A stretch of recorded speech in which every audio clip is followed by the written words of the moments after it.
ஆத்தாலை எங்கள் அபிராமி அள்ளி அண்டவெல்லாம் பூத்தாலை மாஜலம்ப நிறத்தாலை புயடங்க காத்தாலை அங்குஷ பாஷ அங்குஷும் கரும்பு வில்லும் சேர்த்தாலை முக்கண்ணீ தொழுவோர்க்கு ஒரு தீங்கும் இல்லையே. மகாகாளி வாராகி சரணம். வாராகி பிள்ளைகளுக்கும் பக்தர்களுக்கும் பக்த கோடிகளுக்கும் இந்த உலகத்தில் உள்ள அனைத்து விதமான பிள்ளைகளுக்கும் நான் இப்போ ஒரு டிப்ஸ் சொல்கிறேன். எல்லா பிள்ளைகளை வந்தால் சுகர்ன்ற விஷயத்த வந்து நிறைய வந்து சஞ்சலப்படுறாங்க. சுகர் என்ற நோய் வந்துடுச்சு, என்னால் நடக்க முடியல, கால் எரிச்சல், கை எரிச்சல், கை குத்தல், கால் குத்தல், நடக்க முடியல அப்படின்றாங்க. சுகர் வந்து 200 இருக்குது, 300 இருக்குது, 500 இருக்குதுன்றாங்க. எல்லாம் பேசுகிற மக்கள் பூராமே இது பண்ணுறாங்க. நான் அருமையான ஒரு டிப்ஸ் சொல்கிறேன். இந்த பிள்ளைகளெல்லாம் இதை கேட்டு செஞ்சீங்கன்னா ரொம்ப வந்து 500 இருந்தாலும் 200, 150க்கு வந்துடும். அந்த மாதிரி ஒரு நார்மலாக வச்சுக்கோம் சுகரை, புரியுதுங்களா? கருஞ்சீரகம் 100 கிராமு, ஓமம் 100 கிராமு, 1/4 கிலோ வெந்தயம், இதை மூணுத்தையும் நல்லா பொன்னிறமாக வறுத்து தனித்தனியாக வறுத்து ஒன்றா போட்டு மிக்சியில் அடித்து ஜலிச்சு வச்சுக்கணும். இது மூணுத்தையும் ஒன்றா ஒரு சீசா பாட்டிலில் வைக்கணும். பீங்காம் பாட்டிலில் தான் வைக்கணும்.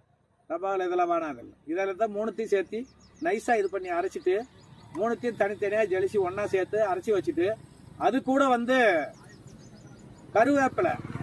கருவேப்பிலை வந்து ஒரு 100 கிராம் ஆட்டம் சேர்த்திக்கணும். அதை வந்து பொன்னிறமாக வறுத்து அந்த கருவேப்பிலையும் வந்து நல்லா மிக்சியில் போட்டு நல்லா மிக்சி ஜாரில் அடித்து சுத்தமாக இது மூணுத்தையும் வந்து 3 1 4 கூட்டு இதுன்னு கரிஞ்சீரகம் 100 கிராம், ஓமம் 100 கிராமு, 100 கிராம் வந்து கருவேப்பிலை, 1/4 கிலோ வந்து வெந்தயம், இது எல்லாத்தையும் இது 4 ஒன்றா சேர்த்து மிக்சியில் அடித்து வச்சு இதாக ரெடி பண்ணி வச்சுக்கிட்டு காலையில் ஒரு டீஸ்பூன் வெந்நீரில் சுட வெந்நீரில் காலையில் வெறும் வகுத்தில் ஒரு டீஸ்பூன் சாப்பிட்டு மதியம் வந்து அதிகமான சுகர் இருக்குது 60, 600, 700 இருக்குதுன்னா சரி, 600 இருந்தாலும் சரி, மதியம் ஒரு டீஸ்பூனு சாப்பிட்டு படுக்கும்போது ஒரு டீஸ்பூன், காலையில் வெறும் வகுத்தில் இந்த 3 நேரம் சாப்பிட்டுன்னு வந்தீங்கன்னா 10 நாளில் வந்து 150க்கு வந்துடும்.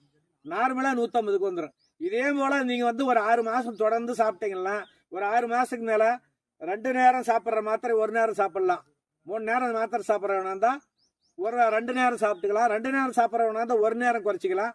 அப்படியே கொஞ்சம் கொஞ்சமாக குறைச்சிட்டு வந்தோம்னா ஒரு 6 மாதம் 1 வருஷத்துக்கு மேலே மாத்திரையே விட்டுறலாம்.